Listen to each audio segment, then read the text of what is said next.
before we get into any of the like important disagreements, what is Futo and what is the goal of the organization? Okay. So Futo is an organization I would say that is dedicated to creating software and technology that disrupts big tech. That's about as simply as I can put it. Mhm. We have both in-house engineering projects that we invest in as a kind of like incubator. We also sponsor software projects that already exist through our grants program.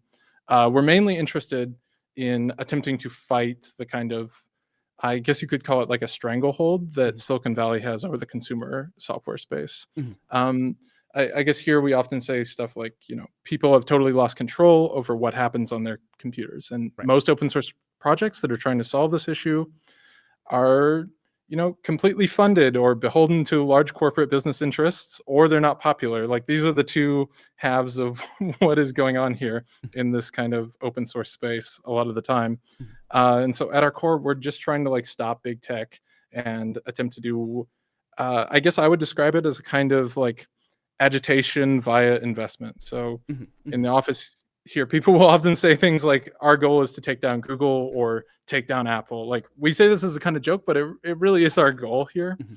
Mhm. Yeah. And so I can go through a lot of the stuff that we funded or the projects that we sponsor if you want. Well, yeah. Let's start with that. Like, what projects? Firstly, what projects are like developed under the banner of Futo, and also what projects have you funded outside of Futo?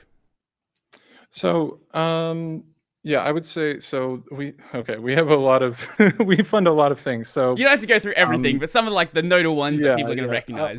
I'll try. Okay, so internally, in house, incubated, we have Circles, which is kind of like an encrypted photo sharing app built on top of Matrix. Mhm. We have Polycentric, which is a decentralized social network.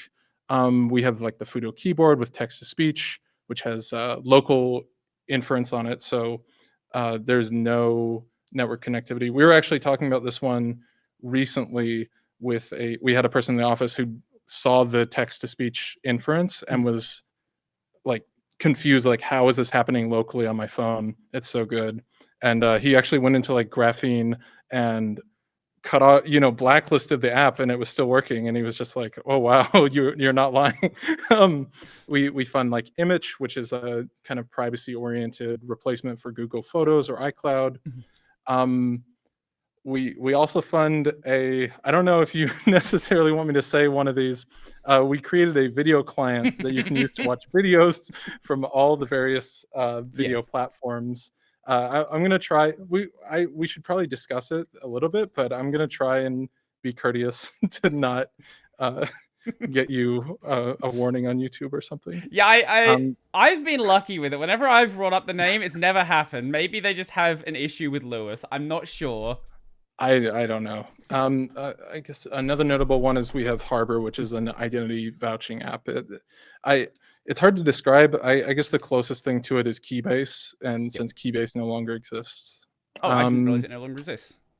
I mean it. Okay, it exists in some sense. It was bought by Zoom, like the video Ah, company, and okay, so the sure. product is not the same as it was, I Right. guess is how I would describe it. Okay, that's fair. Um, yeah, and in terms of, okay, in terms of stuff we've sponsored the outside of our banner, Mhm. we have, oh my gosh, we have PeerTube, Signal, Tor, Freenet. We have both Calyx and Graphene OS. Mhm. We also obviously have all of like the Rossman projects, like the Repair Preservation Group. We funded a lot of the right to repair lobbying efforts that are happening via Rossman around the country. Mhm. I guess I can name some of the smaller projects that have gotten micro grants like GIMP, FFmpeg, VLC, Blender.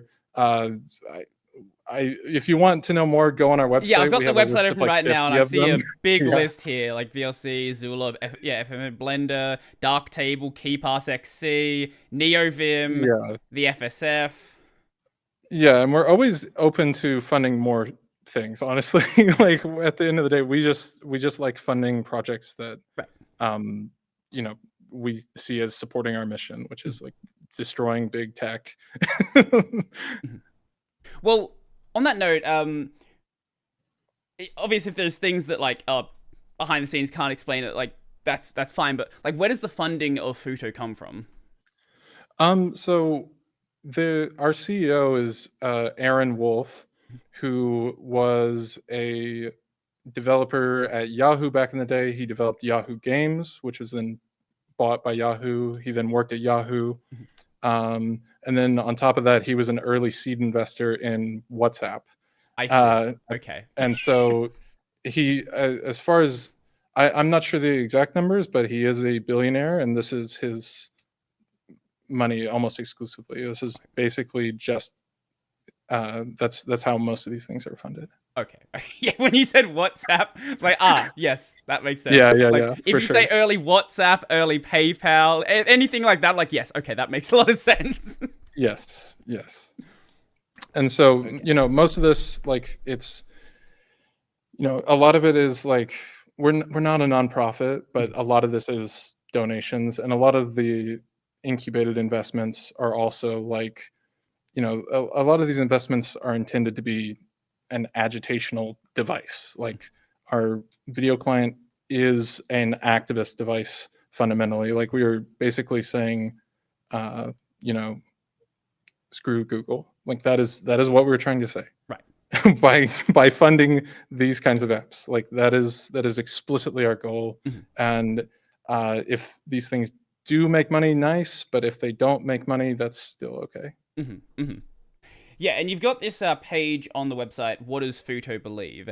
And there's a couple of key points on here. You got failure of the free market, ethical capitalism, there's a section on social media, and then a section on cryptocurrency as well. Yeah, we can go into some of this. So, like, the belief here is essentially that you have like a two-pronged issue here, which is first off, the free market that everyone likes so much has failed to stop all these like tech monopolies from forming and taking over essentially everything and controlling, uh, in some cases, most aspects of a lot of people's lives. Are in these like walled garden tech monopolies that the free market isn't fixing. And then on the other half, you have like the Free Software Foundation or these like kind of open source community projects, which are like, the Free Software Foundation is a shell of what it used to be, and it doesn't have the kind of advocacy power that it used to have. Um, and so, in a certain sense, this space is kind of empty, Mhm.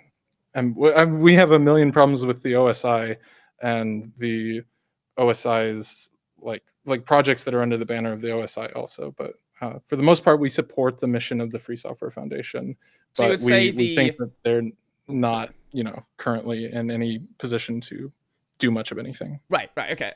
Sorry for cutting you off there. But what I was going to say is you don't like the mission of the OSI, but you have the issue with the FSF you have is that they're just way too small to really do anything productive at this point.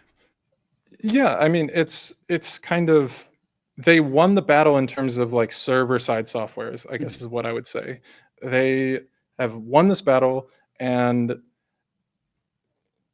in a sense, that's about all they've won. When it Mhm. comes to consumer facing software, this battle is incredibly lost.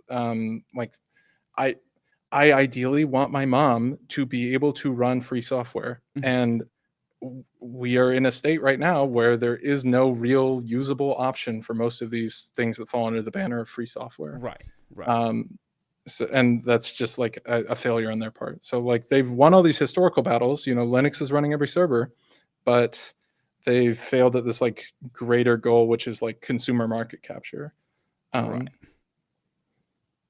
I don't know what they could have done to really resolve that. Like that's the thing. Because by the time that the consumer side on Linux had really become like a major point, like that was already well into like Windows 2000 era, Windows XP, and like it was a very uphill battle by then. Like I wish it had happened as well, but it was a massive battle. And yes, you did have minor victories that are like, things people remember, like Windows Return Day, things like that. But it's sort of a drop in the bucket. yeah, like I know it has a lot of currency in the in the space of like software developers or people like you and me, but in terms of their actual power in the public eye is just dwindled down to almost nothing. And I saw once where you covered a blog post that was just talking about a lot of criticisms of the FSF, and I kind of agree with that sort of blog posts thing, which is that even in terms of how they're acting within the world right now, a lot of this is extraneous conversations about semantics that we here kind of dislike, and I feel like that kind of loses the thread of what actually made them powerful at the beginning. Like the like trying to do the GNU Linux versus Linux thing is just like, why are you expending so much energy on this? Just move on, kind of semantic issues. I guess when you're at this point where you are a fairly small organization, the only things that you really realistically can fight are the semantic issues, which don't really require that many resources. Like, if you get some viral video that goes out, like, that's all you need to really fight the semantic arguments, whereas making actual change, making software, like, you know, making big blue button, like that, making that the main way that people do online calling, like, that's a very difficult thing to do.